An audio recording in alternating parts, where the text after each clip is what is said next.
Welcome back to Hot Take with myself, Terry Flewers, and Mark Goldbridge. Make sure you're hitting the like button. Amateur mistake there. You wouldn't know. The king of streaming there. Make sure you've hit the like button, please, people. Make sure you're subscribing. Make sure that bell notification button is turned on as well. Lots to talk about on the show today. Sesko picks United, but which one is the question here? We're talking Isak to Liverpool. Liverpool fans probably following the Sesko news closer than anybody else.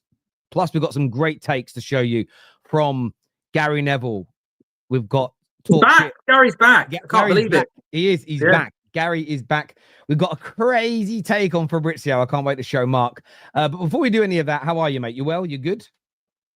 Yeah, really good. I mean, I'm actually probably one of the few people, and knowing my content like I do and many others do, I can't believe how pragmatic and rational I am being. We were messaging each other last night. Obviously, we did late night streams, and I'm just not bothered about this. Like, I think United have got this deal done. I think they're playing their cards close to their chest. And I think Newcastle, to their credit, as I've said before, are trying absolutely everything. But I think the next step is they're going to walk away like they did from Ekitike, because they're just trying to get Sesko to go there. And he's still going, no, I'm waiting. So I think, look, I wouldn't say Newcastle are completely gone. I've seen the odds. It's quite split. But I feel that United have got this deal, which is probably not what Liverpool fans want to hear, but I still think Isak will go to Liverpool as well.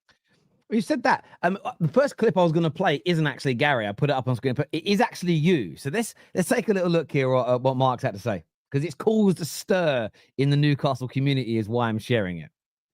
So I don't really understand it. And some people are not going to like what I'm about to say.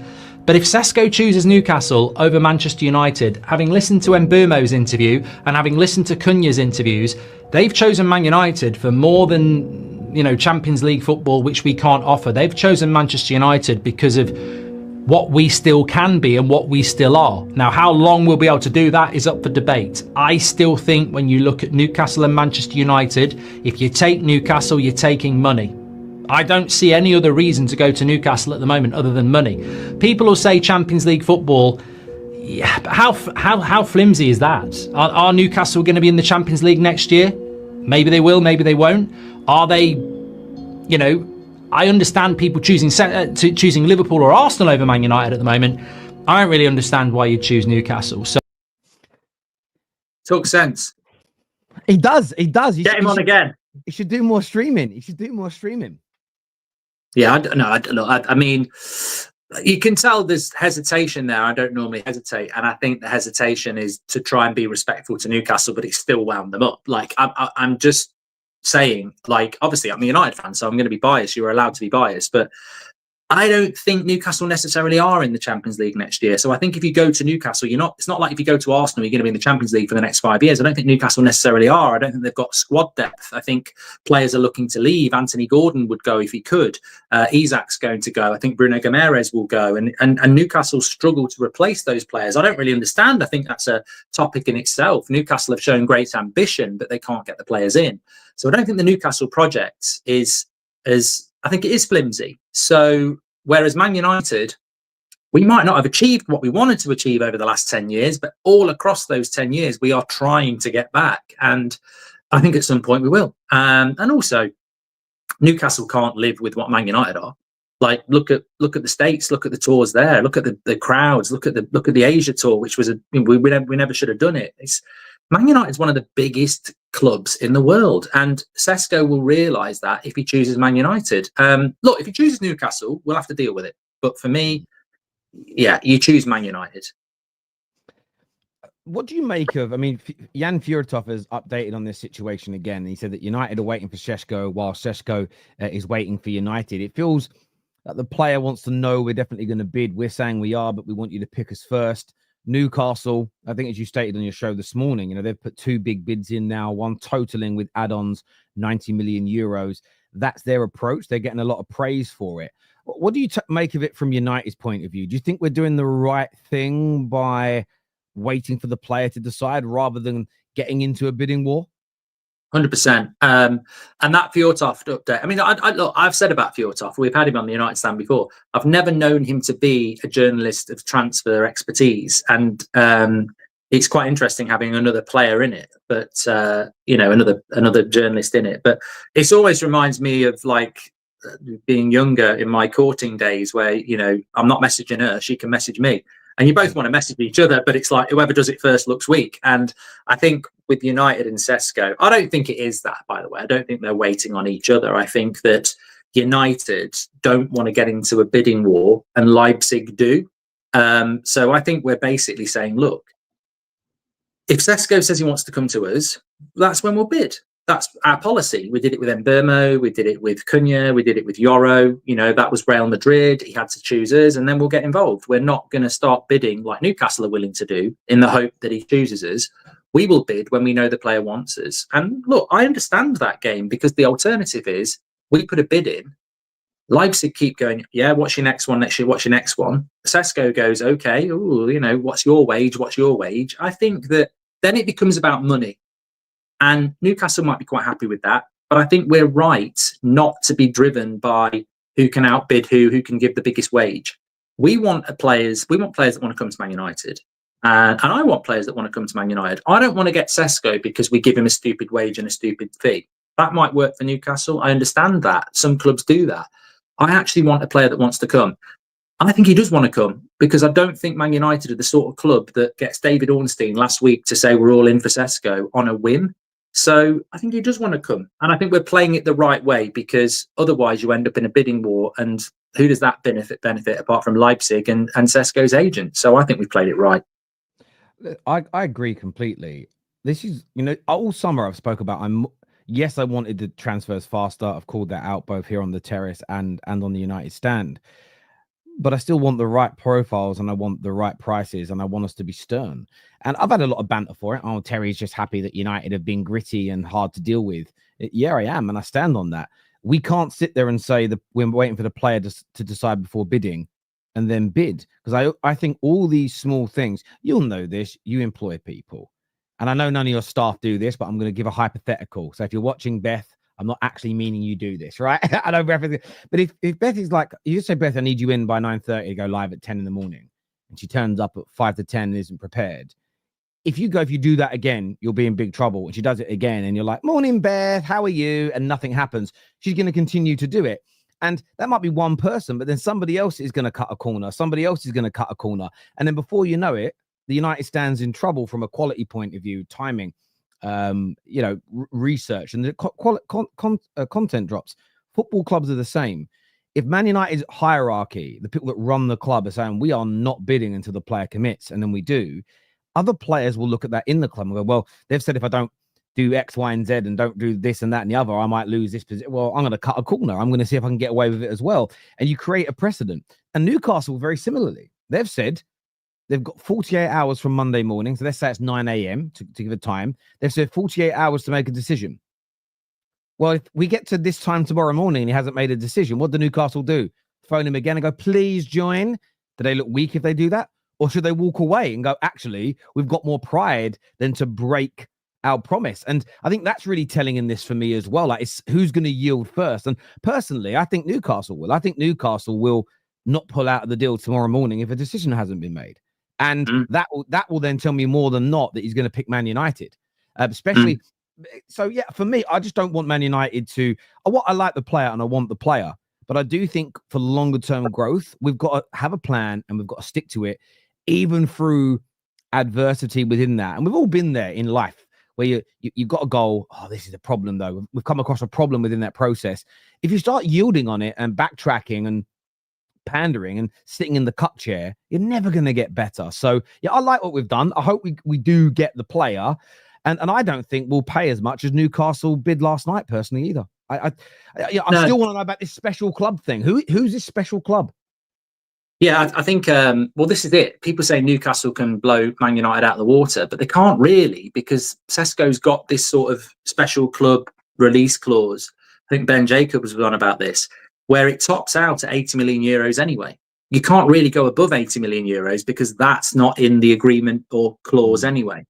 which makes me laugh because obviously we're in the content game, and I saw a lot of aggregators that I follow last night and I respect, and I'm sure there's content creators doing it as well. Maybe someone from the United Stand's doing it. I think people were winding me up that Bet's done it, but they were like going 90 million euros, walk away, and I'm like, what? And it's like the whole Sky Sports thing where they turn it into pounds. It's not 90 million pounds. It's 80 million euros plus 10 million euros in add-ons. Well, if you're paying the add-ons, he's been a bloody success. So ignore that. So it's 80 million euros. And 80 million euros is actually 70 million pounds, which is the price he's always been. And you've got people going, walk away, ridiculous fee. And I'm like, it's 70 million pounds. But it's how it sounds. I went and bought a new bit of garden furniture Sunday. And the guy was like, it's $14.99. And the other half's like, oh, it's $1,400, but that's $1,500. It's just $14.99. It actually, when you put in the actual cost conversion, and by the way, that's with basic cost FX, foreign exchange online. Football clubs get much better exchange rates. How do I know this? I used to do it for them. I used to do their FX and get their pips down. That's literally one of my old jobs. It comes in at around 68 million. So again, it's semantics to a degree. 60 and with an 8 on sounds a lot less than 90 million. And it's that view. If someone said, like 60, if you word it differently, if Fabrizio and Ornstein said, look, United think they're going to pick it up for 60 million odd, you go, oh, that ain't bad. But then you put the whole deal together and put it into euros. Actually, let's put it into US dollars. That's even higher. It's $100 million. It's the same difference. And I think we have been suckered into that a little bit, in my personal opinion. I totally agree.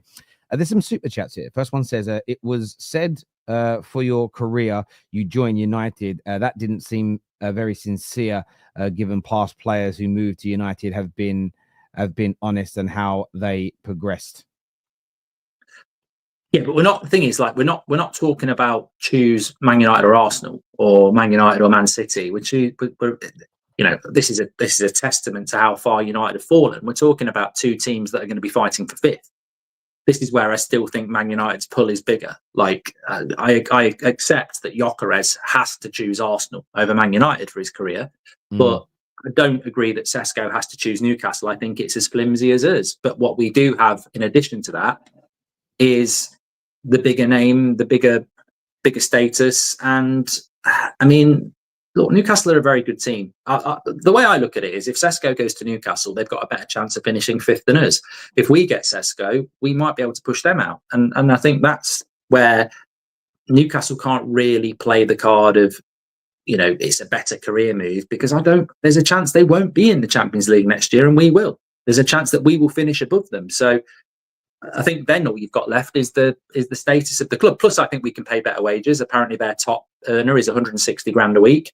I mean, we pay an hour of that, so we can easily give him more money as well. So and money. Look, let's not pretend footballers aren't driven. I saw the Michael Owen. I don't know whether it's in the hot takes, but the Michael Owen and Alan Shearer, Shearer puts himself out there as Mr. Newcastle, and Michael Owen says, yeah, but I was there at the club when you were going to go to Liverpool. So every player is about that. Let's never forget that, and always have been. I've seen that clip before, and of course, my money does play a part. And even when we signed in Boomo, it turns out he's on 50K a week, which again, to working class people like you and I, Mark's borderline on that. There is an asterisk on Mark's working class tag. We've got to do some investigations there, but well, I think we'll do a video on like where we lived at 8, 9, and 10, and we'll revisit them, and then we'll do votes on, what did you get for Christmas that year? How many pairs of school trousers did you have? How many pair of pants did you have?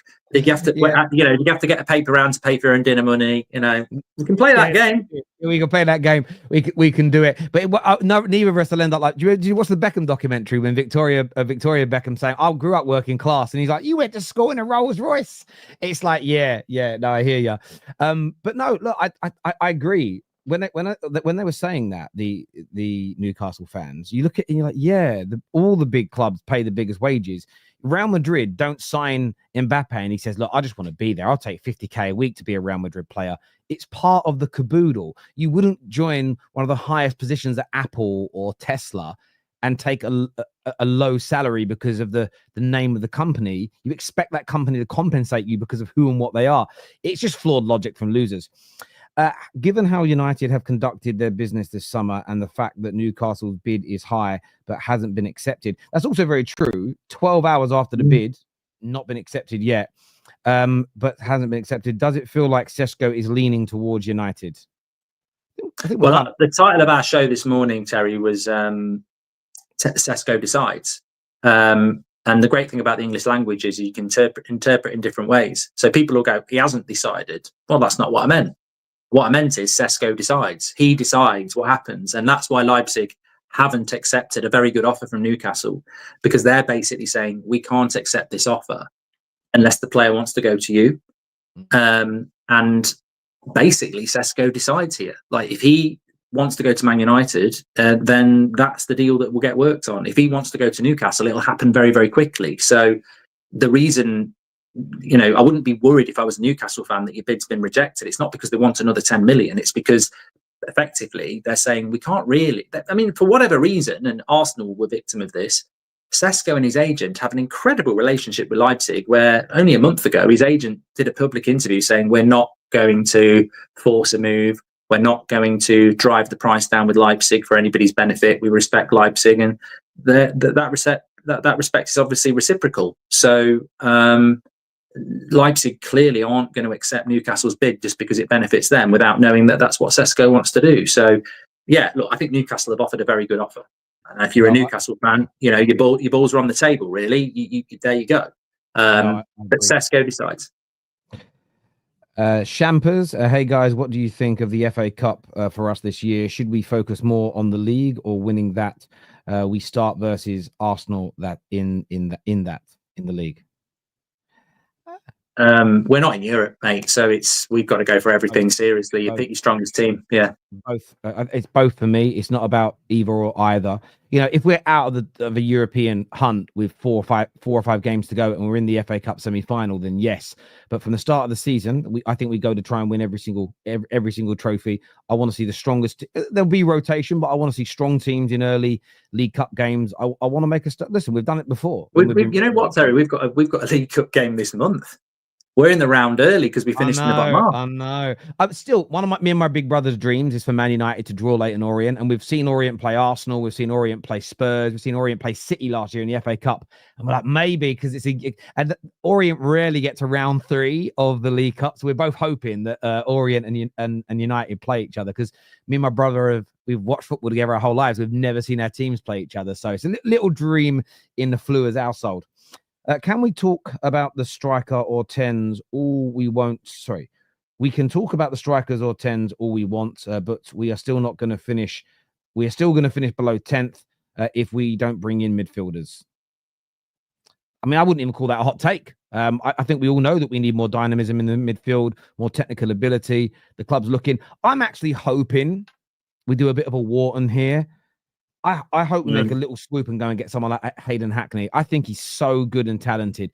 And I know people want Belieber, but Brighton have said he's not for sale this year. And I know people don't want makeshifts, they want better, but I think Hackney is a star of the future. There's so many good players that come through the Championship. We've missed out on so many of them over the years, and Wharton is one of them. I say at 15, 16 million quid, it feels like it is a gamble, because you never know how a player will do. But it feels like a gamble so worth taking. He's rejected a move to Ipswich. My hope, this is pure hopium because there's no story. I hope there's been a word in his ear saying later in the window United are going in for you, so don't accept it. It's a little hope. But yeah, I'd like us to do that as well. It's also a factor that Sesko easily option B quality after Gyökeres. The price is completely fair. Yeah, I mean, £69 million for a striker of his quality and potential is not bad. 69 million. Yes, Gyökeres was a lot cheaper, but that's because of a buyout clause and a gentleman's agreement that was still pushed up, by the way. Again, the best strikers in the world right now are going for 150 odd million plus. So getting someone who is around half that, you know, Isak to Liverpool is double the cost of Sesko once that goes through and you add it all in. And that's because he's better. So again, you've got to look at the wider market to look at whether or not it is worth it. And if the best strikers in the world that have established themselves that are a little bit older than Sesko are 130 million pounds to 200 plus million, and that's what Haaland or a Mbappe would cost you, I think it's a fair price what he's going for. Manchester is doing the right thing. United, please. Manchester United is doing the right thing. If you don't want to get used for the bad, erase that possibility for now and future signings. Yeah, listen, I agree. We've done it in the past where we've looked silly. I like that we're doing it this way. I think me and Mark both agree with that. Why don't Man United bid 80 million, which is the release clause and the gentleman's agreement with Sesko about the special club, no bidding war? Because we're waiting for the player to commit to us. We had said, I mean, Fabrizio has said this, as soon as a player commits, we've told Leipzig we will match whatever Newcastle are willing to pay. We're waiting for the player. I don't want us to yield on that. We've made our stance. Part of me feels like I'd rather miss out on the player than break the protocol. There's something about it where I feel in the longer term it stands us in better stead. But we'll see, my friend. Could it be Sesko wants United but wants good money for Leipzig? Maybe a little bit of that. Maybe. Not only is it one of the biggest. Not only are we one of the biggest teams in the world, it is one of the biggest businesses in the world. Newcastle aren't there yet, if ever. Yeah, I mean, they may never get to Man United size. You could be absolutely right about that one. Moving on slightly, but keeping on transfers. This is what Newcastle fans had to say about Fabrizio Romano. Viewers, take a look at this. Hit the like and the share button. Hit that like button if you haven't done so already. Take a little listen. This is beautiful. It's a thing of beauty. Romano being paid by certain players' agents to lie. It's no secret that football fans get their transfer news from Fabrizio Romano, but it's also no secret that players and football clubs also get their news from Fabrizio Romano. And if you look at the way he words certain tweets, I'm starting to think that he fabricates rumours out of nowhere to try and force clubs' hands into transferring a player for his own personal benefit because he's getting paid off by certain football agents. If we look at Isak to Liverpool, for example, this was never a rumour. Everyone assumed Isak would just stay another season at Newcastle. They had Champions League football. And then out of nowhere, Fabrizio Romano starts posting these rumours that Isak's going to Liverpool. And this seemed to even surprise Liverpool, who had obviously just signed Ekitike. And if you look at the way he's worded some of these tweets, they are always pushing the narrative that Isak wants to go to Liverpool and in some way trying to belittle Newcastle. Posting interviews from Arne Slot, what he said about Isak. He would say this regardless of Isak was even linked with Liverpool. Posting needless updates. So let's stop it for a second. It goes on and on and on. I've seen a lot of this summer. That Fabrizio, I mean, you've got to remember what he said here. He's making out like there was no links, and Fabrizio's tweets have forced Liverpool and Isak into agreeing a deal with each other and are forcing Newcastle to sell the player. You've had Newcastle fans that I think a lot of this summer are saying that he's paid. He's only pushing it from Liverpool's perspective, that he's lying, that Isak wants to go. I mean, it's turned out that everything that Fabrizio has said, by and large, has been true. But have you seen much of this? There's a lot of conspiratorial theories that he's not even really a journalist. He's now just this paid agent of football clubs. I mean, I've worked with Fabrizio for so long, and we could have worked together again this summer. You know, we are in contact, and the reason for that will remain private. But it's certainly not what people think. It's just I don't think it works with the United stand anymore because he's on everywhere. And you know it costs money, and I just don't. You know, I don't think it works, and I don't think it's to any detriment to the relationship at all. That guy probably thinks the Titanic didn't sink, and is still, you know, going around the Atlantic and the Pacific, hiding away from cameras, because that just sounds like flat Earth stuff. Sorry, flat Earthers, but you know, it sounds a bit conspiracy. Isak. It's come out from the Athletic that Isak told Newcastle that this was his last season and he wanted to leave.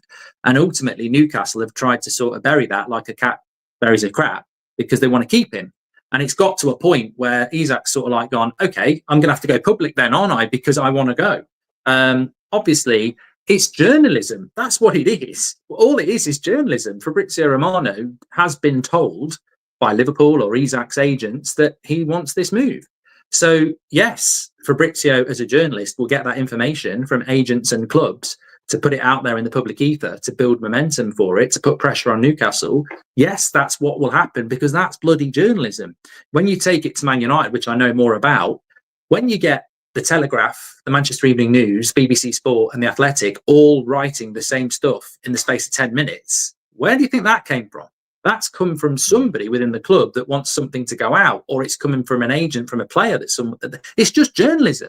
So I don't really get what the point is, other than Fabrizio Romano is doing journalism and some people don't like it. You know, at the end of the day, when you're the biggest and you're the best, people come for you. And that's certainly, I was in New York a couple of months ago and we we're having a conversation about this. And if you drive down past Times Square in a Ferrari, people will probably applaud you because they, you know, they think people who've done well is a good thing. You do it in the UK and they'll key your car because it's seen as, you know, look at this arrogant twat. And I think with Romano, he's just become so big that, you know, people are looking to knock him down because that's what happens. I've seen it all my life. Gascoigne broke through in Italia 90 within a year. They're knocking him down. We've seen it with Rooney. We've seen it with Ronaldo. You know, this is how it works. David Ornstein's very different to Romano as well. I think we've got to mention that. Ornstein works on quality, not quantity, whereas Romano incredibly works on 24/7 quantity as well as quality. And I think that there's two. It's a bit like Messi and Ronaldo, the journalism. They try to throw them together, whereas I appreciate both. And you know, having worked with Fabrizio and knowing what he's all about, I'm not saying there won't become a point where, you know, maybe he does take the check because it works, you know, but I still think he's incredibly well sourced. I mean, you've got star players around the world who will use his "here we go" on their Instagram, so he's well connected, and he's not wrong about Isak, is he? Let's be honest, if we're using that as the example. Yeah, but I see a lot of this as well. He's had a lot of mistakes. I'm like, well, like what? Well, he said "here we go" for Gibbs White. Well, it was a "here we go." The "here we go" is not a complete deal. The "here we go" is the player has agreed to join and a bid has been accepted, or a buyout clause has been triggered, which the vendor, the seller, cannot stop. Fabrizio had no idea, because he's not in the meetings, that Spurs were tapping him up and Spurs broke procedures and the player broke a confidentiality agreement. I still don't understand that though, Terry. I mean, you've worked in finance football. Like, how can you have a release clause that no one's allowed to know?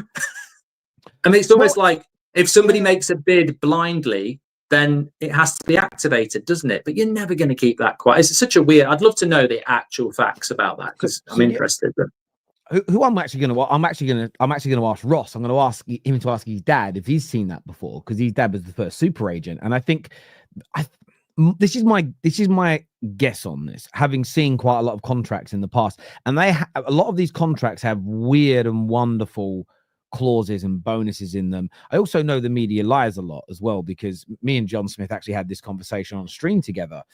I used to say that because I knew what a lot of footballers were earning at this stage because of the job I had. And I remember they were saying that Zlatan, do you remember when they said Zlatan was on like £600,000 a week? And the reason they thought that is the newspapers, they got hold of one of his bank statements.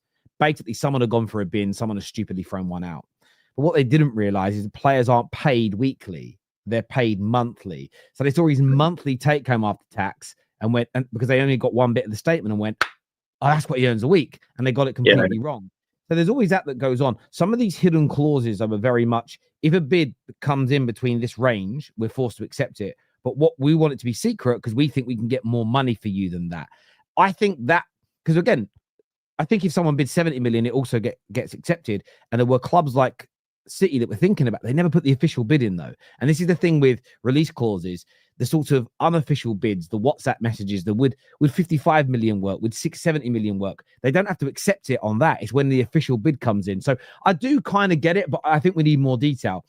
But back to Fabrizio about his lying. It's like he didn't lie. Equally, people like he made mistakes on this. He said this might happen and it didn't. Do people realize this isn't somebody guessing what they think's going to happen? Fabrizio doesn't sit there and go, here we go, it's going to happen. He doesn't magically think of it. He gets told by a club or a player. The issue is that from when that player says, look, I've just told, if Sesko today says, if his agent rings up Fabrizio and Ornstein and says, we've picked Man United, we're only going to go to Man United, this is the guarantee, and they print that. If the player in a week changes his mind and says, I want to stay now at Leipzig, Ornstein and Fabrizio didn't lie. They didn't get it wrong. It was right at that moment. And I'm struggling to, again, with the low IQ nature of football fans. I feel like we're getting, you ever watch Planet of the Apes? And I think it's the third film. You didn't like it? The first no, I just never liked the concepts, you know. The new ones were pretty good, right? And I don't like Transformers either. I just won't watch it. It's not for me. Oh, Mark. Please tell me you like Rocky. Rocky films? All right, Yeah, cool. Okay, all right, cool. But like in the third film, the humans are kind of regressing to where we can't speak and our brains don't work very well because there's a drug that's like there's a virus that's making the humans dumb. I feel like that's real in the football fan base. People are getting it's like they act like the journalist goes, right, I've read all these other stories. This is my prediction for what's going to happen. No, they're being told by the club. If the club lies or changes its mind, it's not on the journalist. It's weird how we take it out on the journalist and not the football clubs or the players. But there we go. Very strange behavior for me. that's the shame as well about what Fabrizio does now, is because most of what Fabrizio does, people just want to bleed him for info. And in the early days, when he used to come on the United Stand, I always used to throw in a couple of opinion questions in there because actually he is really passionate about football. And it was quite funny because I remember we were talking about Donny van de Beek at Ajax and there was no links to him at all. And we were just talking and he was saying, oh, I think he'd be really good at Man United. And I was like, I think he'd be really good at Man United. And then 6 months later, we bought him. But yeah, I mean, Fabrizio isn't throwing opinion out there. It's sourced, isn't it? Absolutely, it is sourced. And but Fjordtov's further update, just gone out on the United Stand now, is the delay in Sesko possibly joining United is because Leipzig don't want him to pick one club. They want to start a bidding war, which again I think is why I like our strategy. I've got another clip in relation to Newcastle, Isak, and everything else. Take a listen to this on Talk Sport. Newcastle hold his registration, and if Newcastle are prepared to be bold, and I think that they possibly will be until Liverpool at some point. Well, they've told them we're not accepting 110 million quid. Nobody. If someone knocks on your door and says that they want to buy your house, you don't accept their first offer, do you? Unless it's something really ridiculous. And obviously Newcastle don't think 110 million pounds for one of the best centre forwards in world football in a position that's a real dearth of opportunity to get better centre forwards. I want Newcastle to make Liverpool pay as much as they possibly can. When people get all offended and all the Liverpool fans start jumping up and down because it's their football club you're talking about, they have unsettled the player. One way or another, they've done it, and they've got form on it. They did it with Virgil van Dijk. Kind of having a bit of a pop there that he's unsettled the player, wants Liverpool to be striped up price-wise. By the way, this is the same man who has complained about the cost of players in the past. It's ridiculous how much things are costing, but now suddenly it's okay for the prices to skyrocket.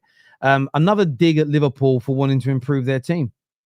Yeah, I mean, we've seen this before, unfortunately. And look, that broadcaster specifically uses Liverpool, Man United and Arsenal on a rotational basis to wind up the fans to get you to call in. I mean, that's the game. They have meetings before the show with strategic points in the show where it's like, let's get calls from Liverpool fans. So I'm very wary of having been part of that process to jump on it other than to say Liverpool have done nothing wrong. As I've said before, at no point have I think Liverpool done anything wrong. And we always forget the player in this. Like, people think Liverpool have gone, let's go on and settle Isak. Totally and utterly not understanding modern football, where footballers themselves are brands. Marcus Rashford could have gone to multiple clubs. He wanted Barcelona. Are Barcelona the villain for saying we're not going to pay a fee and we're going to take him on loan? Barcelona pushed, Marcus Rashford wanted that move. Isak clearly wants Liverpool. And correct me if I'm wrong, £110 million is a hell of a lot of a profit on Isak, whose price really is hard to set. And it's a first bid as well. On Newcastle not doing the same with Wizza and Brentford, who want to keep Wizza, who has been unsettled by Newcastle and other clubs. Boo-hoo, Crimea River. It's football. Look, Liverpool are our biggest rival at United. But pragmatically, have they done anything wrong? I don't want them to get Isak. I'd love to jump in and go, Liverpool have done something wrong. They've done nothing wrong. They've done nothing wrong here. And I just think it's not the first time that particular person has raised an issue with it. He's either doing it because he's being told to do it to wind Liverpool fans up, or he's completely losing the plot on how football works. And a lot of the time, it will be led by the player and their agent, who are really the real issue. If you're a fan of Newcastle, it is the player and his agent wanting to leave your football club. Look at the way Gyökeres left Sporting. It was really sad. He's had 2 really good years there, really good relationship, and it ends up with, I'm going to sit on a Mallorcan beach and force a move and forget about all the Sporting fans and forget about all the good times because I want to play for Arsenal. And that's the real issue with the modern game. Footballers, as they always have done. I remember Pierre Van Hooijdonk at Forest going on strike years ago, and other people have done it as well. Yeah, I completely agree. And what I don't like, and I want to make sure I use the right wording, because I would rather not trigger people, I'd rather them listen. But the smaller clubs than, say, a Liverpool, and that's, I think it's an objective fact, a Crystal Palace and a Newcastle, as examples, are smaller. Brighton are smaller. But they go and take players away from clubs that are smaller or less financially powerful than them. That's how they build those squads, and then they pass it on down the food chain. That's the element that I don't sort of like. It's almost like feeling sorry for a small shark that's being eaten by a bigger shark. And, oh, that's cruel, forgetting that slightly smaller shark also yams on other fish and kills them. You know, same as in that we do that in the future. Oh, it's so sad that animal's about to get, you know, that animal's about to get killed by this big lion. Yeah, but that hyena also kills animals. It's weird to me, and that's the bit I don't like. And Newcastle, I've got a lot of respect for that football club. You know, they went through hell with Mike Ashley. I was a rival fan. I was very happy to see the back of him, because I don't like what people like him do to football clubs, and I'll always stand on that. But they sort of, the way they're sort of crying over this situation, but yet they're very happy to unsettle Wissa at Brentford. They're very happy to do that. Now, their fans have all said, we think that's bad as well. But how bad do you think it is? You're not telling your club to not sign him, are you? You're not saying to your club, never sign a player again that we unsettle. Never do that again. We don't want it. They were moaning at Man United Newcastle fans earlier on in the summer. In fact, Phil came on one of our shows and said United have ruined the transfer market by paying too much money for Mbeumo. This is before we even knew what we were going to pay for him, by the way. Yet, when we went through the maths on the show, based on market value, Newcastle had paid over market value for all but one player since their new owners had come in. It's like, okay, so we're suddenly the bad guys, but you guys haven't done it. They paid above market value this summer for Elanga. If they land Sesko, they're paying above market value for him. They put bids in above market value for multiple players. But yet, when Newcastle do it, everybody says, that's fine. They're trying to grow, Terry. Leave them alone. I don't bemoan it. But when a Man United or a Liverpool does it, we're suddenly these horrible bullies who are destabilizing football. I look at it and think, shut up. It's ridiculous now. But you know, I don't know what Simon Jordan's stance was on this, but I certainly know certain people's stance from that radio station on this. When Trent runs his contract down because Real Madrid tell him to, oh, what are they booing him for? He's been a great servant to the club. Why are they booing him? Hold on a minute. Liverpool have just had one of their best players run their contract down for 18 months so that he can go and play for Real Madrid, and they're meant to applaud him. But when they want to play a British transfer record for Isak, they're suddenly the bloody villains. And this is the hypocrisy of it. And this is why, for me, I just don't trust it anymore. You know, we do stuff like this, and I know other people do as well. We don't have a meeting. I've just gone from the United stand, made a cup of tea, come in, we go live. There is no, what are we going to say about this? We don't want to do that. You know, we bring something up, a live chat might come in, and we just go bang. And the reality is absolutely spot on from Trent's English. That's probably what it is, because it's that bias. But I don't trust this sort of stuff, because they, you know, fair play, their numbers are good, and the same with other mainstream stuff. But unfortunately, this has always been my issue with the mainstream. It's so fucking scripted. It's in your ear, talk about this. Oh, what about this? I don't think people realise when they're sat there, they've got an earpiece in and people are feeding them stats. So when they go, oh, you know what? That's their 5th goal in 8 games away from home wearing a blue kit. They haven't pulled that out their arse. Someone in their ear is going, did you know that? It's so scripted. No, I totally agree. As you say, how can you... And the hypocrisy stinks as well. They'll say one thing one day, and then tomorrow they'll say something else. Well, this is why I spent the last 3 years calling out things they said about Arsenal. And a lot of people are like, oh, you shouldn't defend Arsenal. It's again, that surface level analysis that I'd expect from a 5-year-old or from my dog. You know, oh, please throw me the ball. Huh? No, I'm not defending it because it's Arsenal. I'm defending it because one day it's going to be against my club. And I just want, and hope I get it, from the people that enjoy what I do, an air of credibility. Do you know what? Terry called it out when they said that about Liverpool. He called it out when they said it about Man United. I'll back him when he says it about United. Sorry, but he said when it was Liverpool, when it was Arsenal, when it was Chelsea, he said it. He's got the same energy for Man United, and I do. You know, I don't have any issue with owners from any part of the world owning Premier League football clubs. Part of the reason is I'm just open-minded like that. Those organizations, those nations, those investment companies, those people, they already invest in so much of what I use on a daily basis. I'm one of these people, Mark. I don't think you can be a butcher and preach about veganism. I don't think those two things can live in the same. You can't work for a bank and be anti-capitalistic. I just don't live my life that way personally. You know, I can't be a YouTuber but be anti-social media. What a weird way to look at the world, right? And I see the same in football. You know, it's like, well, if I'm going to consume these products, I'm going to watch. When the Super League was going to happen, I moaned about it for 24 hours, and then I had this moment, this little epiphany where I went, if it happens and there's games, am I going to do live match reactions to it? I was like, yeah. So I better stop moaning about it, actually, because I'm going to look really stupid in like a week when or 6. That's just the way I look at these things. And football's the same. You know, 1 minute it's let the players go for free, let the players. And there's now players are now doing this thing. There's all these lawyers getting together to try and create these new rules where players can just buy themselves out of their contracts whenever they want, and then they'll earn that money back by going to a new club. That's that's a far bigger problem than the transfer fee side of things. So we have to be very careful what we might end up creating. I'm going to do some super chats in a minute. One more clip I want to play here.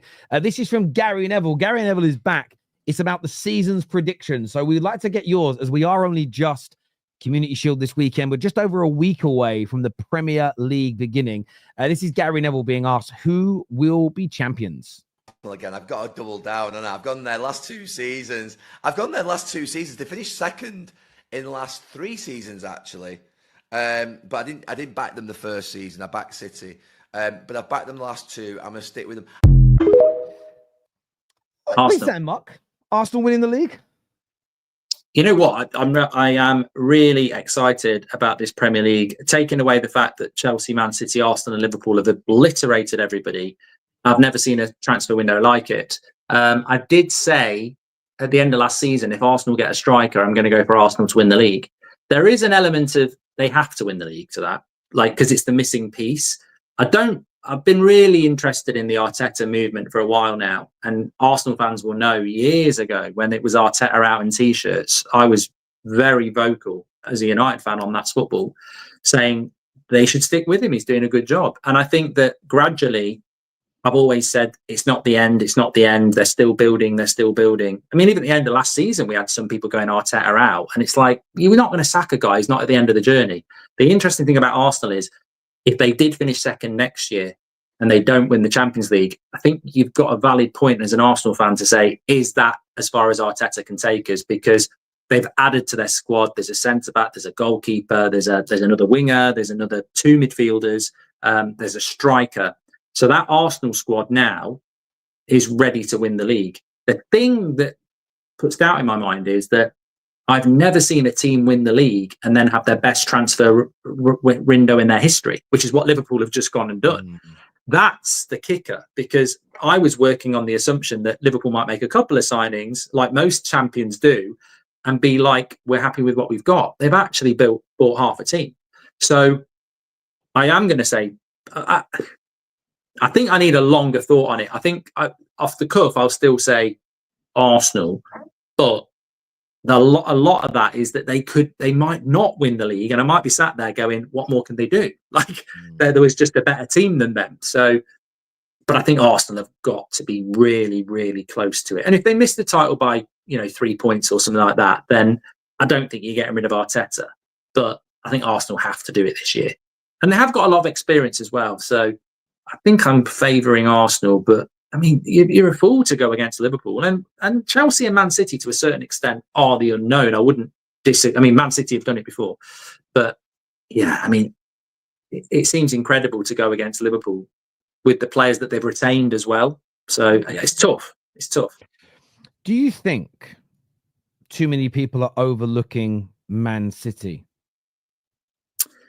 I think, look, for me, and this will probably offend Man City fans, all last season we searched why they were so shit, having been so dominant. And here we are about to start another season, and nobody's offered a better argument than the one I was saying all season, Rodri. Like, Rodri was clearly the reason it all fell apart, and Rodri will be the reason that they get back again. But I also think the rebuild for Man City is massive. Like, I know they've still got Haaland and Diaz, and Rodri will be back, but goalkeeper changes maybe. There's a lot of good players they've got. Cherki's interesting. Mamouche looked good last year. Renders has come in. But I feel that Man City have lost the biggest thing you can lose, and that's the air of invincibility. I think everybody feels they can beat them now. And I'm not even convinced Pep really wants to be there. I think the money was offered to stay and nobody else, they didn't have a natural replacement. So I don't know. I think with Man City, I think Liverpool and Arsenal are better than them. It'd be a shock to me if they won the league. Yeah, I don't think it's, as you say, I think there is that. It reminds me of Rocky IV. And they remind me a little bit of when Ivan Drago got cut. When he got that cut. And Rocky's back in the corner and Tony's saying, you know, he's not a machine, he's a man. I feel there's an element of that with City. And you saw it at the Club World Cup, where teams, they beat some teams and did very well in some games. You saw it in the cup, in the cup final. There was just this element of teams really fancying themselves against them. And I think that's why some people are putting them in second and third and even in fourth. They know they're going to be a good team and a consistent team. But it's, do people, and that's the one thing Liverpool have got in their favour. There is this current fear of, you know, you see this in sports. In the sport I watch in MMA, there are certain fighters that when you get into the ring with them. So, for instance, Francis Ngannou, when he was the king of the heavyweights, his knockout power was so much more than anybody else. You could almost see that in the eyes of all of his opponents. It was, I could have the best 25 minutes I've ever had. It takes a split second and the fight's over. That puts a lot of people off. And I think people view Liverpool in a similar way, which is they're so potent up top, and they're probably adding Isak to this. We've got this young lad, Rio, coming through, looks out of this world. I don't think it's about writing City off. I think it's just seeing Liverpool as the clear favourites. But City and Arsenal both can win this league. And I think Gary Neville is picking my view with Gary Neville now, I think he's picking Arsenal more so he can have a pop at them later. I almost feel like it's staged in that way. The fact, he won't pick Liverpool because, you know, this man has said 5 times, I think, 3 times in the last decade that United will win one before Liverpool win the league title again. I just don't, and I get it. He's United through and through. He doesn't want to predict Liverpool winning the league. But I think there is this element of, I'm going to pick Arsenal. So if they don't win it, I can go in on them a little bit as well. I feel there's an element of that in this from him personally. Also, sorry, mate, go on. Arsenal. What you have to consider as well, it's the Wolves effect. Like, Wolves were a good team last year at the start of the season, had a horrific fixture list, and it set the tone all the way till Christmas. Arsenal have got to go to Old Trafford and Anfield in their first 3 games.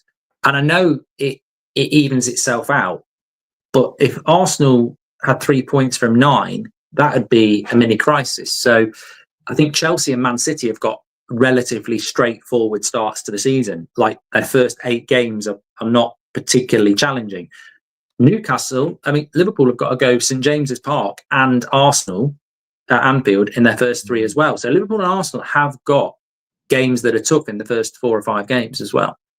No, I agree. I agree with that. Arsenal's a tough start because, again, people think I thought it was scripted, and I stand by that. I do think it is. Same as Man United is quite tough, and we play each other, and that's because they're the 2 managers from 2 of the top 4 teams in England in terms of fan bases whose managers are under pressure. So it makes sense they give them a hard start because it creates narratives, and I just don't believe those things are not scripted. Well, Sky viewing figures are down, aren't they? So what better way to start the season than Liverpool versus Arsenal, Man United, Arsenal versus Man United? No, I totally agree. A few super chats here. First one's from It says, Mark saying the only reason that Sesko would go to Newcastle is money is a false narrative. United can pay him more in wages, not fooling anyone, mate. Well, no, you didn't listen. I didn't say Newcastle can pay more money. What I'm saying is that obviously Man United can match that, but it's Newcastle who are offering £69 million up front. Is that not financial? It's Newcastle that are offering Champions League, which will be heavily incentivized on pay, on goals and stuff like that. Newcastle in the short term can offer quite, good financial packages to Leipzig and to Sesko.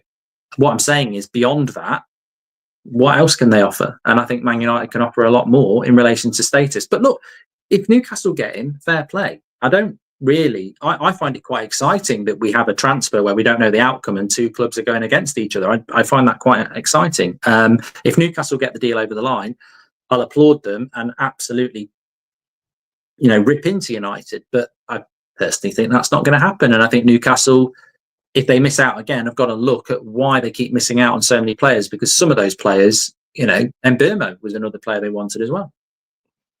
Surely he picks Newcastle. I mean, they are top half club in the Champions League too. Makes logical sense to me. He's not a bottom half club player. The problem is with your logic, Simon, is that's rage bait, you know. It is rage bait. And the problem with your logic is you're acting like United have always been it sounds like you're implying will remain a bottom half the table team. Most people don't believe that will happen. Gentlemen, you both are my two favorite content creators, and that's coming from a gunner. Guys out here, 100%. How confident are you of getting Sesko? That's from Steve. As a percentage, I'm probably about 75%. Yeah, I'm 65 on that. I keep saying 65, so I'm pretty confident. I said career. You use monetary reasons why Man United are better. That's not a career. Look how Højlund and Isak, for example, of how their careers have progressed. That's true. Guys, what I say very quickly about that is this. I am not going to judge previous failings. I'm not going to judge new deals based on their previous failings. So Højlund wasn't bought by this current hierarchy. He was. Do you know what I heard yesterday? And I know you're not a fan of Ineos at all, and you won't defend them where you don't need to. But someone said yesterday, I still hate Ineos for the Højlund deal. I said, why? He goes, my belief is they'd have bought him even if they were here. And I'm like, hang on, we can't start going down that road of retrospective, like multiverse blame on things. It's crazy. So a lot of the signings that people go, oh, this didn't work, that didn't work. Was it this board? Was it these sporting decision makers? Was it this manager? The answer is no. And I'm actually quite happy with the progression of quite a few of our young players. Like Lenny Yoro, for me, is a case in point. So we just don't have enough body of work with the new regime, the new manager, and this new project yet. Yes, we went backwards in the league year one, but I think we'll move forward again this year. And progression isn't always linear. But listen, you listen to what the two players that have joined us so far have said, and I think that goes a long way. We will get a 6 or an 8, someone like Andre or Amicha. We hope, my friend. We hope. I don't know too much about those two players, if anything, about the first name. But yeah, we hope. If Pep wins next season, the Premier League versus Liverpool, Galactico GOAT, I think it's going to have to be a massive effort for it. Anyway, I've said this last night that if Arsenal or City win it, it's going to have to be one of the greatest managerial performances in the history of the Premier League. I think it's going to be you're going to have to be amazing. Newcastle with the best midfield last season, played at 3-4-3 at the Emirates and struggled. Do you think Amorim will succeed with 3-4-3 in the Prem? Can you still hear me? Yeah. Sorry, I've changed the mic because I'm running down low. What was the question? Newcastle with best midfield last season, played 4-4-3 at the Emirates and struggled. Do you think Amorim will succeed in the Prem? Well, I think he has to succeed. I mean, I have my question marks about Amorim. Certainly, I don't like Bruno in the midfield, and I think that was proved again against Everton. But look, I think any United fan, any fan, in fact, Arsenal, Liverpool, maybe not, is so successful. But I think every fan goes into a new season scrutinising the weak points, and goalkeeper, striker, midfield, even wing backs for United are still questionable in the way that we play. But nothing overshadows the fact that I want to be absolutely wrong on everything and Amorim to be everything right, because I don't want to sack another manager and I don't want to hear Amorim out. But, you know, there are concerns. But he ain't going to change his formation. So, and as I said last night at the United stand, people talk about the system. It's not the system. It's not the system. It's the personnel. If Pep Guardiola was at Man United using these players, his system wouldn't work. But it works at City. Same with Slot. Yeah. It wouldn't work. You give Slot the midfield of Agate, Mainu, Bruno, Casemiro, and he won't win the league because he's got McAllister, Gravenberch, Szoboszlai, etc. Curtis Jones. So it's personnel. He's had 3 signings and he needs about 8. So it's not a system. It's a personnel thing. Totally agree. Viewers, listen, I want to thank you all very much for tuning in as always. Please hit the like button before you leave. Just over 7,000 watching. I think the second biggest, maybe even the biggest numbers we've ever had on this show, Hot Takes. I want to thank you all very much for being here. Get that like button hit. United Stand live at 2 p.m. hosted by moi. I'm on the United Stand today, so I'll see you all 2 p.m. over there. I'm back on the terrace around 3:30 with straight facts today as well. So look forward to seeing you all back here on this channel then. Guna here says Sesko to United would be better fits for his development. I agree. I'm just going to agree with you on that one. I want to thank you all for tuning in. Mark, always a pleasure, mate, to sit here and speak football with you, mate. Until next time, people, take care. Goodbye. God bless. And we will see you all again very, very soon. Peace.